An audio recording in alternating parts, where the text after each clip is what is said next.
د خاوند دغه 15 شپږ میاشتې وشوې چې وفات شوی دی، موټر سایکل یې ټکر کړی و او هغې کې وفات شو. او بچي مې واړه دي، سرپرست نه لرمه، نه راکره وړه شته، نه راکره غوړي شته دی، نه چای او بوره شته دی.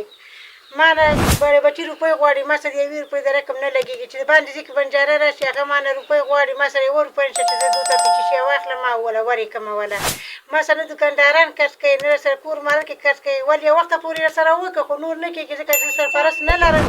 ما له هغه وویل چې که ته له موږ قرض درکړو نو ته به موږ له سبا نه څه شی راکړې ځکه چې زه تا قرض نشته دی، ستا سړی نشته دی، ستا یې زوی نشته دی، سرپرست نه لرمه. او نه زما د خوارۍ د کار دی چې زه چېرته مزدوري وکړم او زه پرې دا واړه بچي راغټ کړم. بچي مې واړه دي او ما سره که کومک ته کومې خبرې تاسو وکړئ د الله د رضا لپاره الله ودان لره.